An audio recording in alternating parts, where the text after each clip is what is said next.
With Kevin Lynch, Tom Hanneman back on a Timberwolves fast break following the Wolves' 114-112 win in Oklahoma City.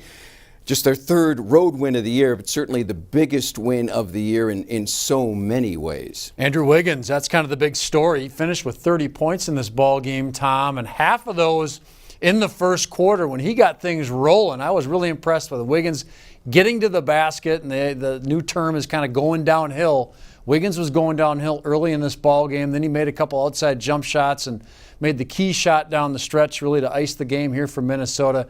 It was good to see, and he needs to continue to play like this. My career has been going downhill for a long time. Let's look at some of the numbers from this Wolves win tonight. And Minnesota, in a game that went down to the wire, it was Andrew Wiggins, a 31-point performance, 6 rebounds, season highs in both, that ensured the victory. And afterwards, Tom Thibodeau praised Andrew's ascent tonight.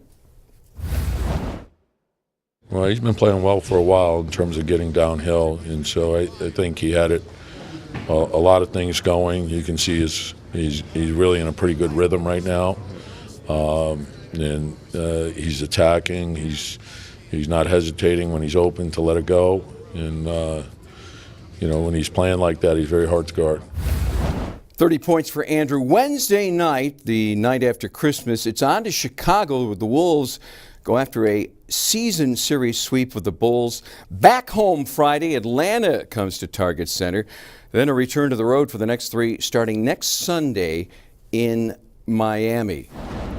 Hard to think of playing the Chicago Bulls without Fred Hoiberg, relieved of his head coaching duties after the Wolves won a game in which Karl-Anthony Towns had a monster performance. Huge ball game. I think he had 23 turnovers and scored pretty much at will. They didn't have anybody inside to really match up with Towns. And that was a game that Levine came back to Minnesota. But this time, Levine played that game, but Markkanen and Dunn did not. But now Levine's out, and Chris Dunn and Lauri Markkanen are back into that lineup, and 2 good young players there for the Bulls. And every time Minnesota goes back, as long as Thibodeau has been a coach here with all these different connections, kind of make that game really interesting. 35 points and a career-high 23 rebounds for Karl-Anthony Towns in the win over the Bulls. Hope you'll join us Wednesday night for Wolves Live as the Timberwolves, after Christmas, hope to keep things rolling on the road.